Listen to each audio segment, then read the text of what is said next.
What happened was a book tour. Woo! At first my whole perspective on the entire book tour was just, this is a big experiment. Like, someone asked me, I can't remember who it was that asked me this. Oh, it was in Flagstaff. They were like, why a book tour? Like, why did you feel it was necessary for you to go on tour with your book? And I was like, that's a great question. And I thought about it, and really it was just like everything else I do in life. It was just an experiment. I just wanted to see how it would be. I wanted to see how people would respond to it, and what kind of inspiration it could provide for others and what it would provide for me, and just be able to share my book with people. Every time it's 100% a different thing. I feel different, everybody else is different. I like that about it. Yeah, on a little book tour. I got my first book published. They're over there if you want to look at them. I'm going to sing, so I don't need to practice singing. I was thinking, I don't know how interested you are in hearing them, but I'm just going to read all the ones that I usually read. And if it seems like it gets too long and you don't like it anymore, I'll just start booing. One of the things that was so fantastic is there was not a single book reading where at least someone didn't buy my book. And there's something to look at, so it's not just like but I am reading to you. It's kind of sweet. So if you feel like getting closer to me or anything like that. Right, yeah. This is where I wrote like most of the poems. Right here in this little spot. Oh, come on. I'm not kidding. I would sit out here and I would watch the hummingbirds, and I would sit here with my little notebook and I would work on those exact poems that are in the book. There are 80 hummingbirds that are just flying around. One just came so close to your head. Oh, there's one right there. That's a female. On my book tour, which is taking me from California to here, and then back again. And it was perfect. I have traveled a lot of places in my life for a lot of different reasons. To make music, to plant gardens, to join modern dance troupes, to do weird performance art in any way that I can, anywhere. But The Collected and this book tour have given me the first opportunity to take my writing across the country and back. To go on a road trip with writing as the main focus. Truthfully, I had no idea how this book tour would even go. I mean, I'd done my readings in Arcata and on the West Coast, but this idea to go all the way across the country and back was something else. So on March 10th, 2011, I woke up in the forest of Redwood Valley and said goodbye to my little cabin home, packed up my truck, and drove to San Francisco, where I had a reading with Zachary Houston, the founder of Poem Store, at SF Camera Works, which is a 30-year-old nonprofit that just happened to be housing my publishing company, who were doing a residency there. I had no idea how such a gallery would take my work, my poem store, but the whole place filled up.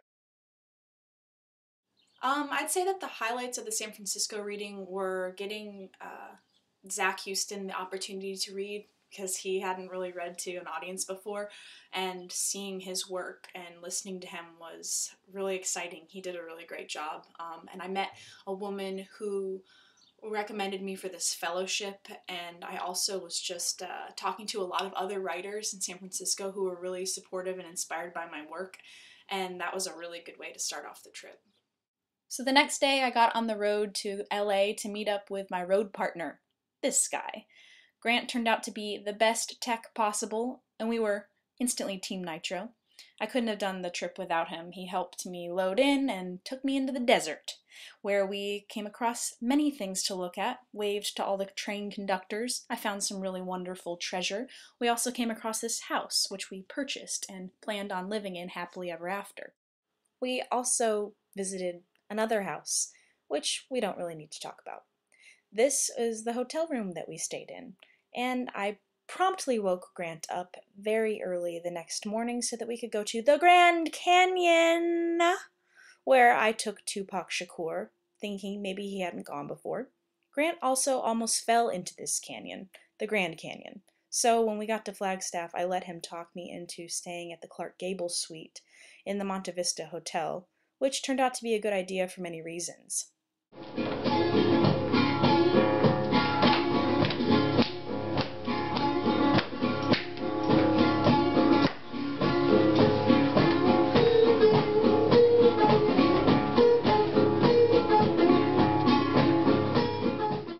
really, that reading at the cottage house was probably my favorite of the tour. The audience was so engaged. They hung on every word. They asked me a million questions. People told me that I inspired them to write again, and this band played. Just the juxtaposition of the gallery reading in San Francisco to this beautiful, dirty punk basement, it really blew me away. It set the tone for the rest of the tour. I'd say that the best examples I have of how I inspired people and connected with people on the tour came from Flagstaff, from the cottage house.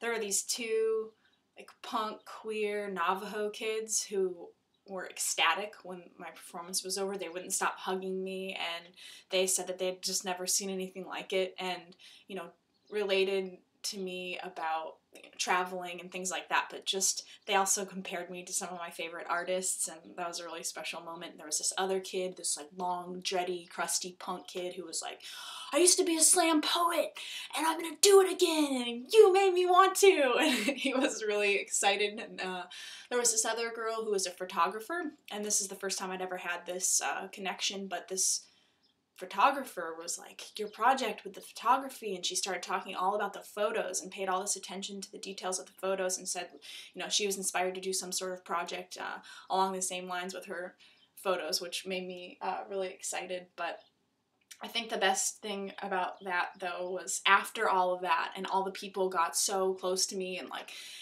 connected with me, we all just celebrated. We danced to all these bands until 2 in the morning and just felt so much love in that little basement. It was wild. So we woke up late the next morning, got back on the road, and headed to Tucson, Arizona, where we visited the infamous Desert Museum, because we had to make Grant feel better after he got stung in the testicles by bees.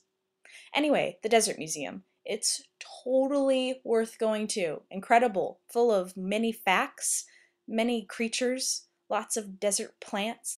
Really just anything the desert has to offer. Even ice cream cones. Magnificent views.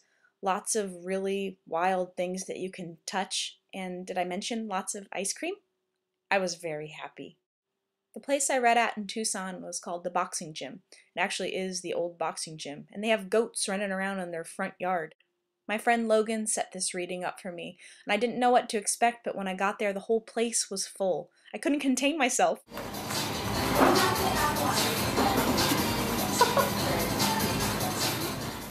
Anyway, the reading went really well. I even talked to some folks from Arcata. I wrote a bunch of poems and felt really welcomed by the Tucson community. And then I got to ride this bicycle. And then I got to touch this anvil. And then I got to see my friend Shiris. In Tucson, I talked to this girl after my reading who is another writer. She was going to university there.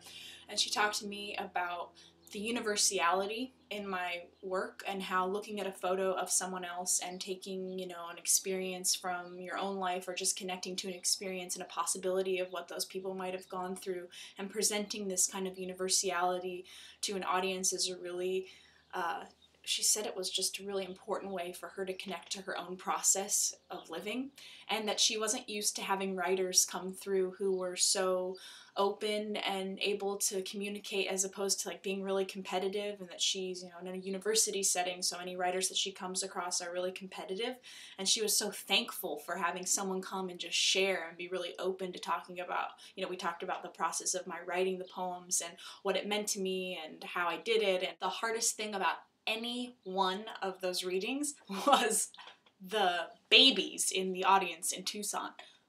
There were so many babies in that audience, and they were freaking out the whole time I was reading. They were making their little sounds, and I'd never read with babies in the audience before, and it was the hardest thing that I had to do on the whole trip.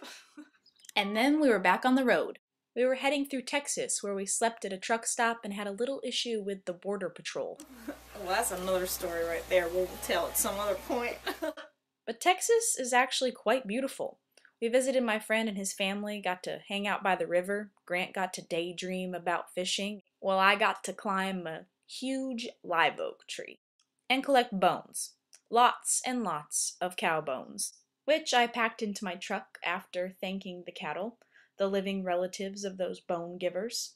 The next day I found this Luna moth in a Louisiana gas station parking lot after catching Grant gambling inside and then took his picture in front of the A-Team van. We had made it to New Orleans, where my dear friend Miss Sarah Sky lives. She is a great seamstress, and she decided that we could have a reading at her beautiful New Orleans home, in her living room, which would provide the most intimate setting yet, just a small group of people gathered and 2 other New Orleans authors reading with me. The best part about that was getting to interact with Moose and Richie K, who are the other writers who read at that reading, and they're New Orleans kids, and they just really had a lot of important stuff to be saying, and their voices were strong and beautiful, and I could have listened to them forever. In fact, after the reading was over, we all went out on the front porch, and then they just read us more stuff. And then I bought some giant hoop earrings, and we got on the road to Florida, where I caught up with a lot of old friends on the front porch. I got most of the photographs in my collection from the Tallahassee flea market. Mainly they're from this hoarder in Tallahassee, Florida, this man who hoards garbage. I actually just went and visited him when I was up there. I did a reading in Tallahassee and I went to see him, and he has upgraded and has a very large space now full of trash. And it's just like not organized, all over the floor, like random things strewn about. And this is his shop. Among all this garbage, I found those precious pictures that made up my book. Going back to Tallahassee was really important to me, to do my reading there with my friend Ian Power. He set the show up for me, and every person who I wanted to come came. All the bands I wanted to have play played. I even had friends come in from out of town to show their support. Ian's band even took one of the poems from my book and made a song out of it. It was a perfect night. The next day I went to my friend's farm to catch up. We talked about death and ate strawberries, talked about her farm, talked about compost. Then I loaded my truck up with a bunch of fine wood and headed south to Gainesville, where I experienced a completely different kind of reading. My friend Krishna Mali set it up for me at the laboratory, which had me reading in black lights, and the entire audience was glowing. It was a pretty magical evening. This guy played music, this gal played music, and I met this lady who had a similar tattoo as me. Gainesville is actually where I had the most interest in Poem Store. I wrote so many poems that night I can't even remember which was which and how many. But there was this group of girls that had been sitting in the very front row while I was doing my reading, and they were smiling up at me the whole time and responding to each one of the poems, and their teeth were all glowing in the black lights, and I knew that they were really jazzed about the whole thing. So afterwards they came up and we talked, and they were most excited about the idea of just getting published. They were so impressed with, oh, you got published by a real publisher, and like, how did that happen? And they were looking at the books, and they're excited about how the books were made, and the recycled manila envelopes, and the stamp, and the way that everything looked on the books. So I talked to them for a long time, and I wrote them all poems, and they filled out stuff in my guest book that's really sweet. And then I also wrote this woman a poem about the color turquoise, and I wrote the poem and read it to her, and out of anyone on the whole trip, she really connected with me over the psychic quality of Poem Store and how I had like tapped into this really personal and private experience of hers without even asking that many questions, and wrote this poem that affected her. She was, got teared up, and that was a special moment. That whole night was full of a lot of really kind of impactful poems and connecting with people after the reading. But the next day, I got to see my best friend Ariel, who put me in this fancy dress and took me to the botanical gardens and fed me chocolate milk, showed me the magic banyan trees that we later climbed, even though you're not supposed to, and loved a lot. Then I went down to Tampa, Florida. I did a reading at Inkwood Books, which was set up by my friend Laura Theobald, another poet who I hadn't seen since middle school, and we did Poem Store together.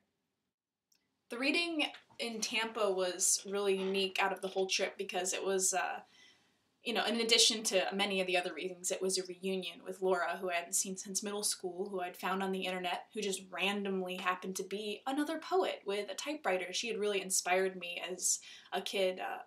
We did a lot of art together, and she was a really big creative force in my life. So I connected with her, and she just happened to be in writing school. So she set up this reading, and she brought all of her professors and all these students from her class, and that was what made it so unique, is that I got to interact with like a university setting, and I had this interaction with the professors during the question and answer time after the reading, and they were really, interested in the whole project.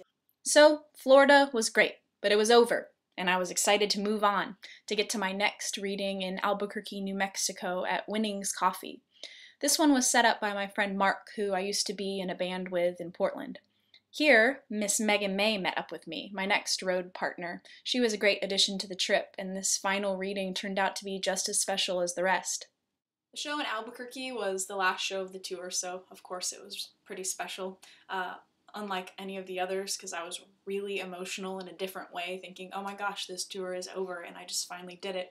But there were a few bands that played that night, and the Albuquerque Boys Choir was the last band to play, and they're this group of girls who play this amazing, beautiful, wonderful folk music, and I cried during their set a bunch, but afterwards they were, really interactive with me, and they bought the book and they gave me their CD, and they were all really moved by my reading, so it was kind of the perfect closure for such a sweet and lovely tour. And then we went back to the hotel room to celebrate, because there was a lot to celebrate. Not only was the tour great, but we were going home.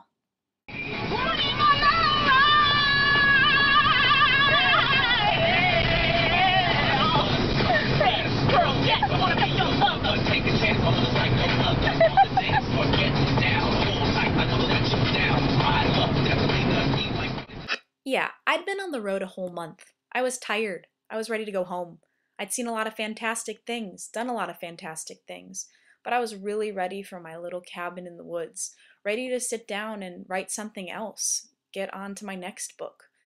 Because the most influential part of the whole trip was seeing how much my writing impacted other people, how much they were touched by the work I had created. One of the reasons why I write is because I, could only hope to inspire someone the way that I have been inspired by other writers. And cut. You fart now.